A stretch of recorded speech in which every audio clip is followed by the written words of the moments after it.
TV7 Israel News is made possible thanks to your generous donation. Shalom, Erev Tov, good evening, and welcome to our daily TV7 Israel News Bulletin broadcast from Jerusalem. The remains of Ran Gvili, the final Israeli hostage in Hamas captivity, have been located and returned to Israel. U.S. Central Command Commander Admiral Brad Cooper visits Israel to discuss prospects of broader regional escalation. Israeli Foreign Minister Gideon Sa'ar asserts Israel will never allow Iran to attain nuclear weapon capabilities. The remains of the last Israeli hostage, Ran Gvili, who was murdered on October 7th of 2023 by the Islamist Hamas terror organization, has been located in the Gaza Strip and returned to Israel.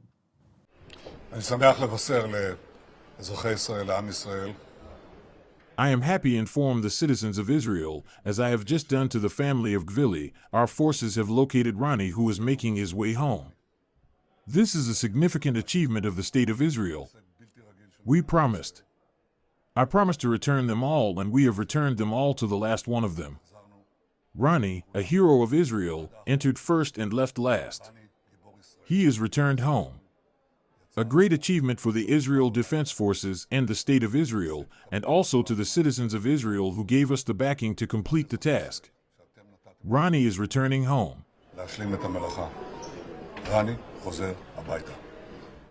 Meanwhile, U.S. Central Command Commander Admiral Brad Cooper met last night with IDF Chief of General Staff Lieutenant General Eyal Zamir, during the course of which they discussed regional developments to include rising tensions vis-à-vis the Islamic Republic of Iran. The main focus relates to U.S. Central Command and the IDF coordinating the defense for Israel in the event of an American attack on the Ayatollah regime in Iran, which may plausibly prompt Iranian ballistic missile fire towards Israel. The IDF spokesperson's unit said in a statement that the engagement between Admiral Cooper and General Zamir serves as another expression of the relationship between the commanders and constitutes an additional step in enhancing the close strategic relationship between the IDF and U.S. military and in strengthening defense cooperation between the two nations. It is important to point out that while it remains unclear whether President Donald Trump would ultimately greenlight an operation against Iran, the U.S. military is due to deploy additional troops and assets into the Middle East in the next few days. Separately, in Israel's northern neighbor Lebanon, the leader of the Iranian proxy Hezbollah, Naim Qassem, in an address to wounded Hezbollah operatives over the weekend, praised the Islamic Republic Supreme Leader Ayatollah Ali Khamenei for guiding his terror group into achieving victory, as he put it, explaining that the Iran-led Axis attains victory over its enemies regardless of the outcome in the battlefield. And yet, the Hezbollah leader also underscored his evident concern, citing, quote, "a major confrontation led by the American tyrant with a desperate Western force and savage Zionist aggression," end quote. Naim Qassem evidently sought to reassure his followers that Hezbollah was capable of facing Israel in support of Iran were it to face an attack. However, to date, the Iranian proxy has failed to respond to Israel's hundreds of unrelenting attacks against military infrastructure belonging to Hezbollah throughout Lebanon over the course of the past year, to include 12 strikes over the past 24 hours alone, including targeted eliminations of Hezbollah field operatives working to rehabilitate the offensive capabilities of the terror group along Lebanon's front with Israel. Meanwhile, in Ankara, Turkey's Foreign Minister Hakan Fidan firmly claimed that Israel is looking for yet another opportunity to strike Iran. I hope they find a different path, but the reality is that Israel, in particular, is looking for an opportunity to strike Iran. Those signs are also there. So not the United States, but especially Israel? Yes, those are also there. The remarks by Ankara's top diplomat were made after Turkey's President Recep Tayyip Erdogan reiterated his support for the Ayatollah regime in Tehran, emphasizing the need for stability in Turkey's eastern neighbor. The remarks by President Erdogan echoed a statement by the Chinese Foreign Ministry, amid reports claiming that China had conducted a large-scale airlift to Iran, delivering large amounts of military gear in support of the Ayatollah regime. China hopes that Iran will maintain national stability and that all parties will cherish peace, exercise restraint, and resolve differences through dialogue. It is worth pointing out that while China repeatedly states its support for its regional ally, the Islamic Republic of Iran, Russia is also proactively seeking to salvage its allies in Tehran, seemingly fearing yet another setback for Moscow in the greater Middle East region. Therefore, Russian President Vladimir Putin held a phone conversation with Prime Minister Benjamin Netanyahu last week, hoping to convince Washington to avoid regime change in Tehran. Apart from Russia's current internal affairs, the President Vladimir Putin devoted the first part of the day to situation around Iran. He had already a phone call with Israeli Prime Minister Benjamin Netanyahu.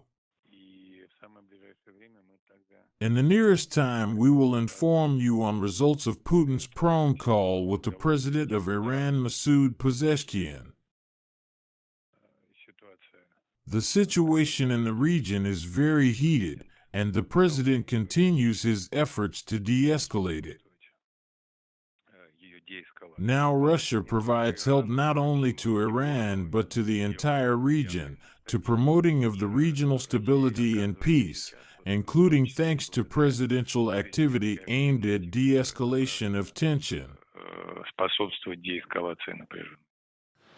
Meanwhile, in Tehran, the Ayatollah regime has launched a propaganda campaign aimed at dissuading President Donald Trump from following through on his threat to strike the Ayatollah regime if it continued to murder Iranian citizens. The threats that America has made against us are only at the level of words, because in the 12-day war they saw the full extent of our power. Any threat they choose to make, any response they take, we will not leave unanswered. Without doubt, Iran will respond swiftly.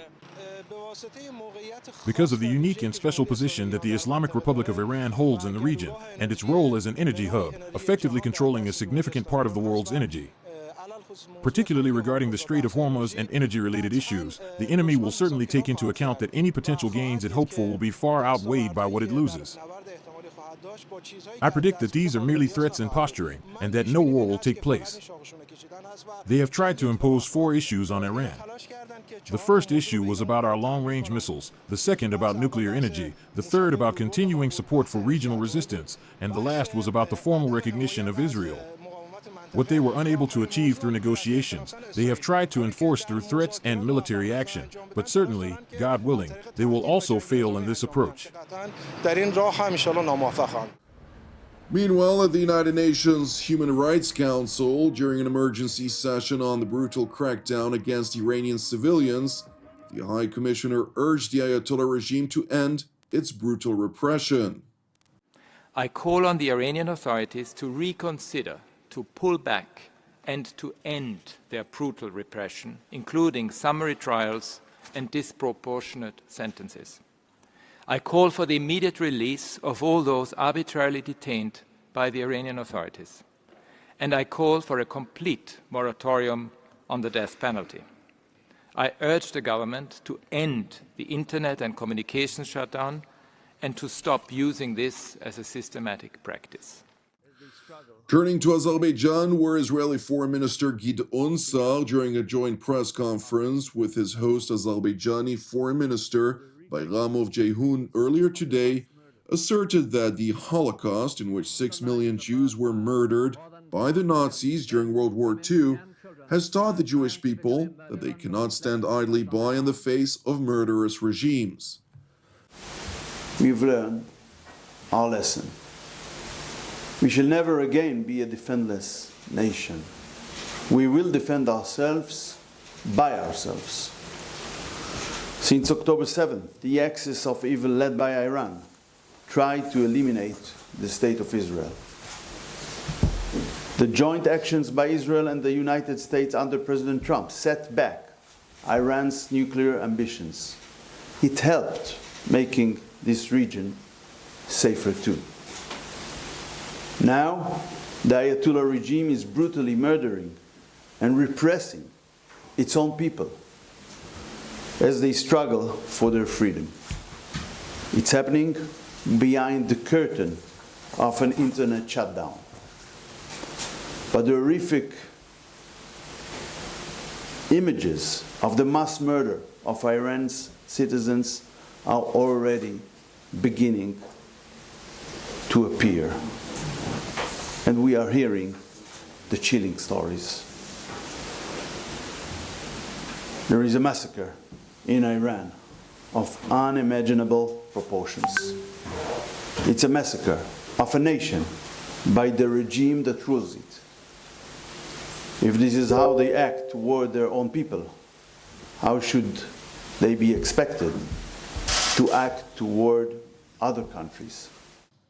Jerusalem's top diplomat continued by emphasizing that the Ayatollah regime will never achieve its aspiration to acquire nuclear weapon capabilities. Thank you for watching TV7 Israel News. I would like to encourage you to keep the Iranian people in your prayers and also to pray for the peace of Jerusalem and redemption of Israel. I'm Jonathan Essen wishing you an Erev Tov, and God willing, until our next broadcast, Shalom from Jerusalem.